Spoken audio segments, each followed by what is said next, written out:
Vicksburg, Mississippi is a city with a lot of rich history. It's well known for the Siege of Vicksburg, which took place during the Civil War, and its famous Independence Day surrender is thought to have been crucial in the Union's victory. But with such a violent history comes plenty of ghost stories. Let's talk about 5 creepy haunted places in Vicksburg. By the way, I won't be covering McRaven House or Coon State Memorial Hospital because I've already done full videos on them. I'll leave links to those videos above in the cards and down below in the description if you want to check them out. Now, on to the video. Number 1. Ahern's Belle of the Bends. Not much is known about this Vicksburg hotel. Located at 508 Klein Street, less than a mile from Vicksburg's historic district, the building was originally constructed in 1876 and named for a steamer that brought President Teddy Roosevelt to Vicksburg. It was originally a mansion, and some say its former residents never left. Guests at the hotel have reported the presence of a ghostly woman, a man in an old-fashioned suit, and the smell of perfume, presumably when nobody else was around. While the hotel appears to be otherwise normal, the inside is absolutely gorgeous. It seems to have pretty good ratings online, with one Kayak.com user saying the breakfast was beautifully served and delicious. Maybe Ahern's ghostly inhabitants are so taken aback by the beauty of their former home that they can't imagine spending their afterlife anywhere else. Number 2. Vicksburg National Military Park. Like I mentioned earlier, Vicksburg is known for the Civil War siege that famously ended on July 4, 1863, after 47 days. According to the National Park Service, Vicksburg National Military Park commemorates the campaign, siege, and defense of Vicksburg.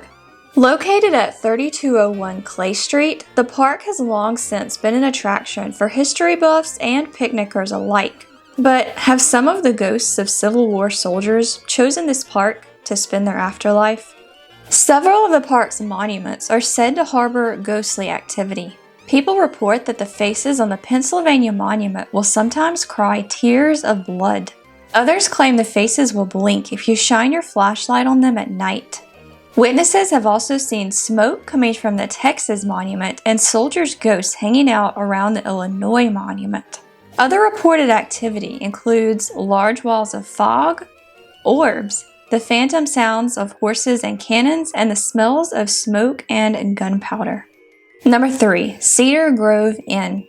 This gorgeous mansion turned bed and breakfast, which sits at 2200 Oak Street, began construction in 1840 and was finally finished in 1852. It was built by a wealthy businessman named John Klein as a gift for his wife, Elizabeth. After their wedding, the couple went on a year-long honeymoon to Europe, where they bought a lot of the furniture for the house. In 1862, John went off to fight in the Civil War, leaving a pregnant Elizabeth behind and turning the house into a temporary hospital. Elizabeth gave birth to the couple's son during the siege and named him Willie after a general who helped her out during the birth. A cannonball is also famously lodged in one of the mansion walls. The Kleins had 10 children in total, but 4 didn't make it to adulthood. 2 died in infancy. A 2-year-old daughter was taken by yellow fever, and Willie, famously born during the siege, was killed in a hunting accident at the age of 16. The Kleins reportedly sold the house in 1919, but the deaths didn't stop there. A woman whose family lived in the house later on came for a visit one day and shot herself in the ballroom. With all this death, it's no surprise some of the departed may have never left. John Klein is often still spotted by witnesses in the gentleman's parlor, and a man dressed in 19th century clothing has been seen by the front desk. A couple who stayed in the wine cellar one night reported a light being turned on and off, seemingly by itself. During the war, the wine cellar had been used as a morgue. Were there still restless spirits down there? Other reported hauntings include phantom soldiers and ghost children playing. Cedar Grove was sold in September 2020. The new owners appear to be turning it into a boutique hotel set to open in summer 2021. Will the Cedar Grove ghost stick around for this new chapter of the mansion's life? Only time will tell. Number 4. Duff Green Mansion. This mansion turned bed and breakfast was built in 1856 by cotton broker Duff Gordon as a gift for his wife, Mary. Are you starting to see a pattern here? And the similarities to other haunted spots in the city don't stop there. Sitting at 1114 First East Street, the building has served not only as a private residence, but a Civil War hospital, a boys' orphanage, and Salvation Army headquarters. In fact, Mary Lake Green gave birth to the couple's first child in a Civil War cave. The cave was dug during the siege so the family could escape, and it can easily be accessed from the house, or at least it could at the time. Unsurprisingly, one of the house ghosts is said to be that of a Confederate soldier, probably one who died in the then hospital.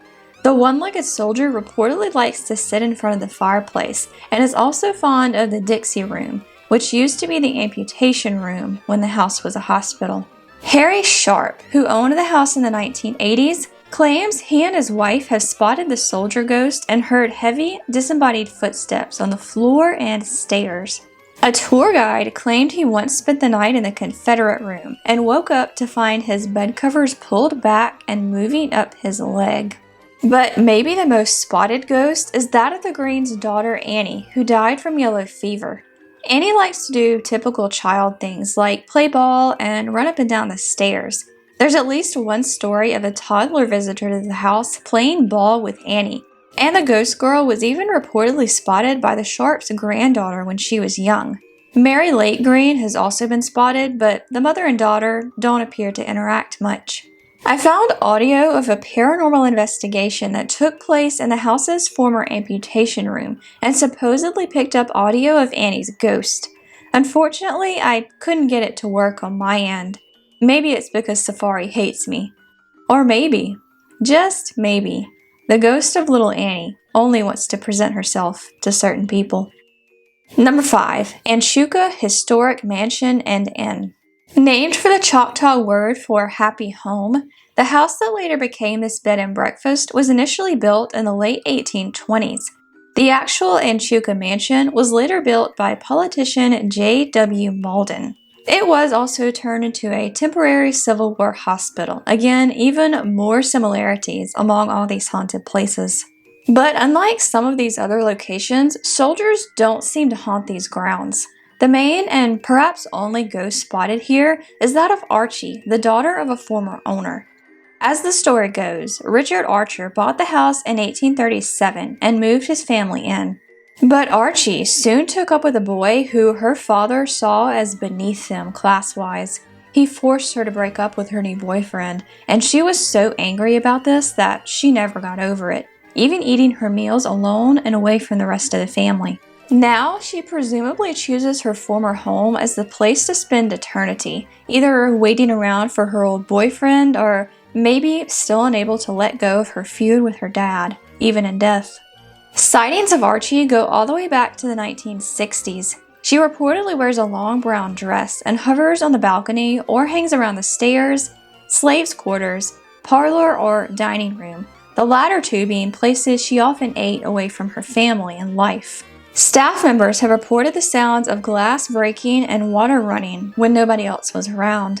Shortly after the latter incident, a search for the source of a water leak led the mansion's owner to the attic, where they found several portraits from the 1800s. After the portraits were hung near the entrance, the leaking stopped.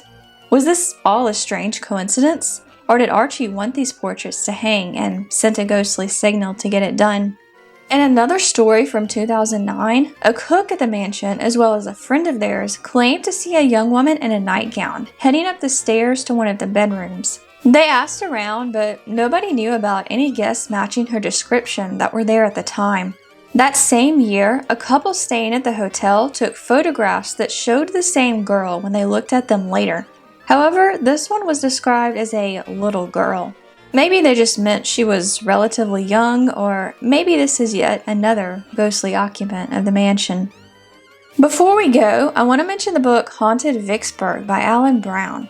I got a decent amount of my material in this video from it, and it also has tons of information about other haunted places in the city. I will leave a link to it below if you'd like to check it out. So those are all the haunted Vicksburg locations I have for you today. Let me know in the comments if you've ever visited any of these places and had a paranormal experience.